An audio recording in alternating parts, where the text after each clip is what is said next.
again, good friends. Welcome new subscribers. I'm Brian from Apex Detail. I love detailing classic and antique cars. Prefer them over exotic sports cars or supercars any day of the week. But when it comes to age, there comes a responsibility that comes along with detailing older cars. So just like any other car, it's going to be the least aggressive method necessary, but with these it's going to be times two. When it comes to washing, it's going to be the waterless method, of course, but that was even so back in my older location where I had a wash bay. When it comes to interior cleaning, it's going to be something, a cleaner that's clear and doesn't have a scent. A lot of them are redone. They have the smell or the odor of new materials, whether it's plastic or vinyl or leather, and I don't want to disturb that. I don't want to disturb the smell of upholstery that has been refurbished. So it's going to be something scent-free, clear, and I'm really going to cut it. We're going to go over all of that, and it's going to be this one right here. This one's going to be on the lower end of the package deal. I go from just basic cleanings all the way up to wet sanding, imperfections, getting rid of any kind of texture in paint, and just making them perfect. Polish undercarriages. This one isn't quite that far, but it's going to be a day or two with the vehicle, so let's get started. We're working on a 1965 Chevy SS today, and it is a bumper-to-bumper detail plus a one-step. We're going to be cleaning the interior as well. We'll be polishing some of the trim, dash, chrome pieces in the interior. The vehicle's not perfect. It has been redone, refurbished inside and out. But when it comes to the exterior, there are some dust particles that are stuck in the paint. There's some deeper scratches, and as you can see here, we have some real heavy cloudiness, haziness. It's a little bit of oxidation on this single stage. It truly needs to be exfoliated. Now you could grab one of many compounds or polishes. You can grab the Ultra here from Tax Systems. I'm going to use the One Essential. This is practically a cleaner with very light abrasives to do some light correction. Here I want to show you how to tell if it is single stage or clear coated, because some of the older vehicles, when they get redone, they go ahead and get a clear coat or tint coat applied. This one does not. This is single stage, and you can see by the transfer. Not in the budget to perfect the finish in this case here. In other words, no wet sanding to remove scratches or denibbing or removing texture to make it absolutely perfect like a mirror. All we want to do is bring out some clarity for the next time he takes it to a show. He knows it's not perfect. So there is oxidation being single stage. That happens rather easily. You'd rather seal it and use a sealer, or this gentleman likes to work on his car, so he likes to wax it and seal it. So a ceramic coating is out of the question, which is in most of the cases for these classic and antique cars. So we're going to do one pass here, a crisscross pattern with the Total One. And this here has very mild abrasives. It also lays down a little bit of protection. It has a little bit of SiO2. So this will be like a foundation for their quartz coating in the Tax system. I like to use it just to exfoliate. You're going to see what we bring up onto the pad. There's going to be plenty of transfer of that single stage paint. What you want to do is clean the pad thoroughly in between every pass. I'm going to show you that pad. I'm going to show you the microfiber here also gets transfer. Make sure you have plenty of either pads and microfibers, or you can clean the pad in between every pass, and that's what I did. So I removed the residue, removing the tape, and I'm going to show you just what one quick pass did, and this alone would make the customer absolutely happy. Taking it to a show the next time, he's going to have clarity, he's going to have reflection, shine, gloss, and the haziness, the oxidation is gone. Well, what I'm going to do for him is I'm going to go a little bit further. I'll over-deliver for him, both for the sake of the video and to give this guy a larger smile when he comes to pick up the car. He's going to be taking it to a show again shortly, so I'm going to go the extra step here, grab another pad, and this is just slightly above the application pad, the black pad, foam application pad. This has no aggression whatsoever. It's very soft. I'll put 3 more little dots on there, and I'll go over the area just lightly one more time and bring out just that little bit of extra clarity for the customer.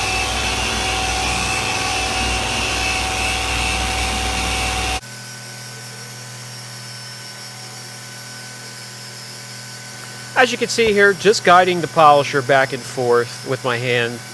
I have the polisher on the 3rd, probably 4th speed setting, somewhere in between there. And when it comes to arm speed, that's going to be regular 1-2 inches every second or 2.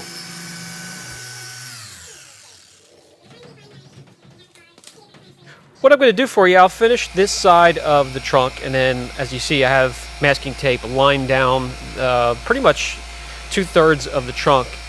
I'll finish this side and we'll get some gloss readings just to show how much we have improved that area with kind of, very little effort.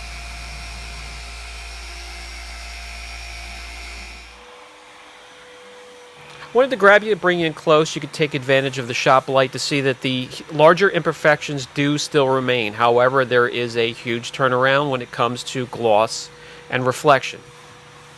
When it comes to detailing, some skills, a little experience, a whole lot of heart goes a long way, but so does being able to improv, having some imagination, being able to bring out gloss and reflection from a surface that you don't want to really dig deep into, or really it's not in the budget to. It's not wise. And as you can see here, when it comes to gloss, we're starting off with high 80s, low 90s, and we're now in the mid 90s, and that's before we even lay down protection. And I'll break out the gloss meter after protection. It's going to be a sealant, a polymer sealant here. Has been cured, and we'll see where we end up. Those that follow the channel know where this ranks when it comes to gloss meter readings. It's very high.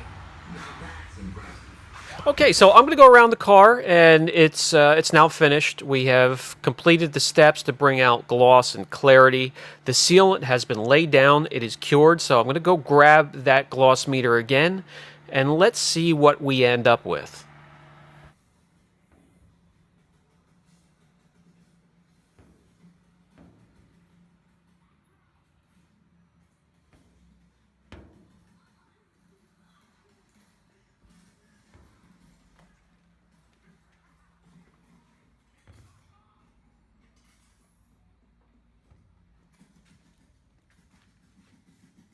Spiking the GU on the gloss meter with really no measurable amount of finish removed from the vehicle, and this is what we end up with.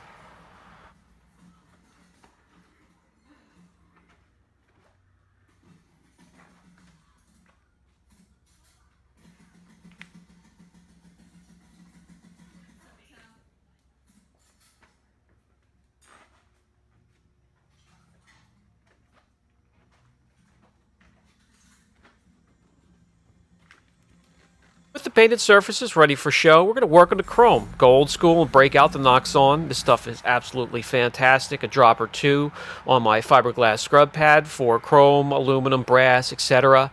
Does a great job cleaning it, getting discoloration, runs of rust down through, and just brightening the metal, whatever you're working on. We're going to use it here and on the tips for the exhaust, and also the Krager wheels.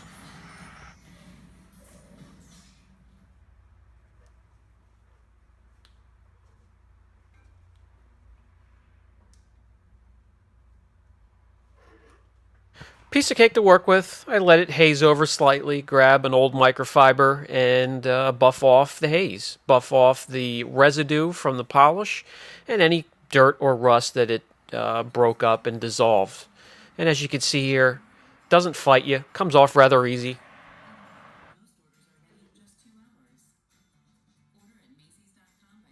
Does a fantastic job on exhaust and exhaust tips. Motorcycles, cars, it doesn't matter.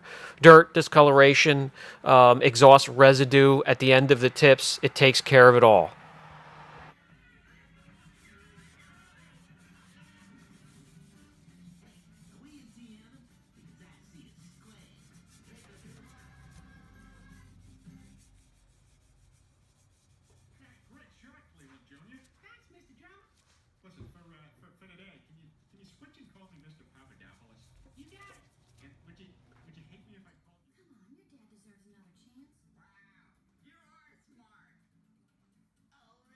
And the chrome is now clean, brightened up, and just as reflective as the painted surface. Everything matches up nicely. Time to move on.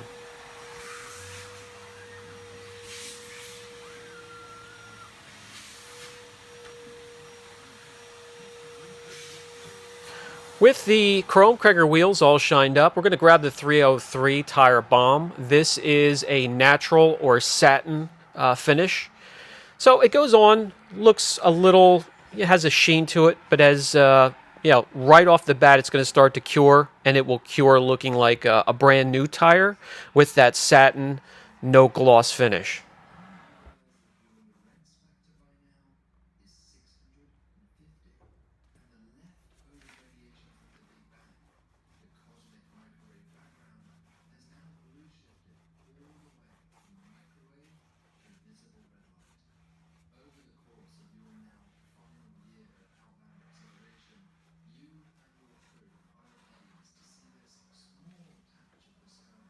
Just within the first few minutes or so, it's starting to set nicely.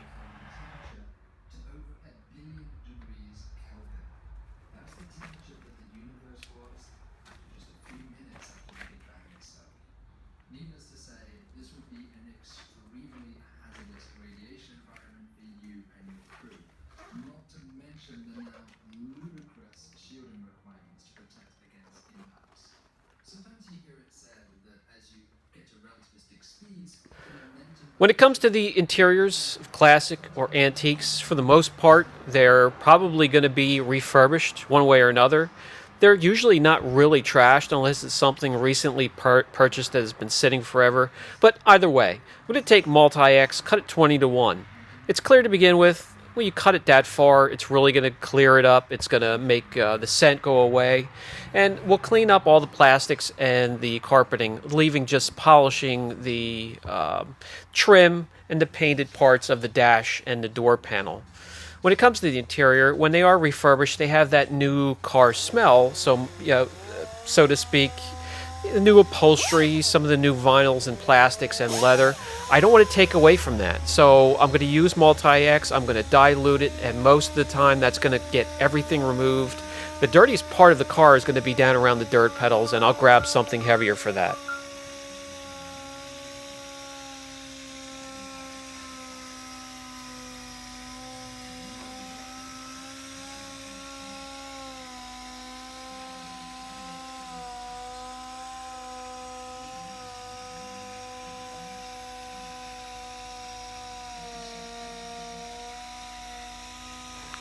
Okay, we'll remove the residue, and I'll use an IP solution in here as well on those painted surfaces. Remove any residue that I can, and I'm going to lay the sealant down on top of the painted surface of the door jambs, door panels, and the dash. Bring some gloss, clarity, and protection to those areas as well.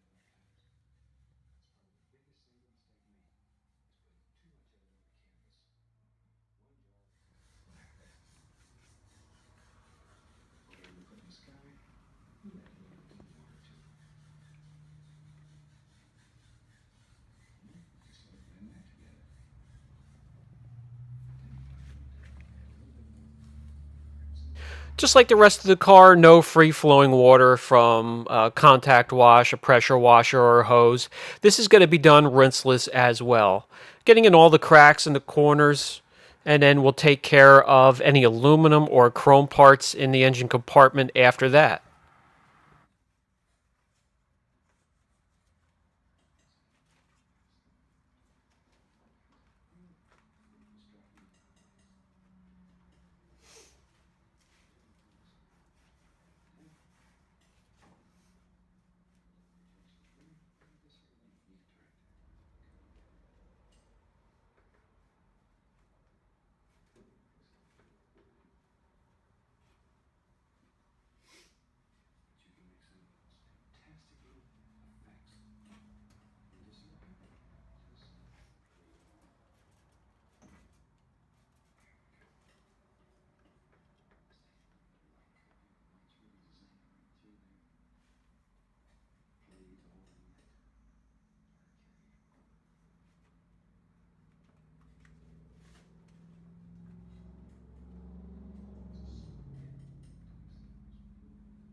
And out comes the Noxon once again for the air cleaner, the valve covers, the cross member for the radiator, anything that is aluminum or polished aluminum or chrome.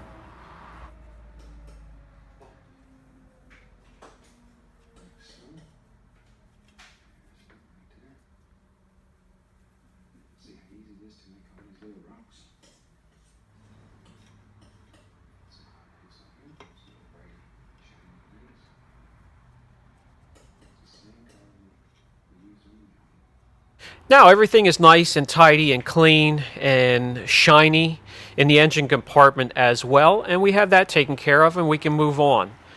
When the rest of the car is finished, you have everything put together from all the chrome you worked on, the painted surfaces, the interior, all the way down to the tire shine. And when you put it all together, he's ready to go to the show. He's going to be happy, and it's a win-win situation. Just remember the least aggressive method necessary, and when it comes to classic and antique cars, you can multiply that by 2 compared to when you're detailing most cars. A little bit of imagination to bring out some gloss, some clarity, some reflection without digging deep or shaving that finish, and you're going to be good to go. My furry little shop manager is doing her final little walk-around inspection, and with a bribe of a treat, this thing will be released and ready to go. All right, good friends, that gives you an idea of how I approach the classic and antique cars. Again, this was on the lower tier package, so really not a ton to do, but we have to approach these with extreme care. Preservation is the objective, working on classic and antique. And I can underline that word, preserve. Preserve the finish, the interior, the chrome, everything, upholstery, everything we come upon. So you just want to think about everything you do before you touch it. If you have any questions, don't hesitate. Brian from Apex Detail. I'll catch you in the next video.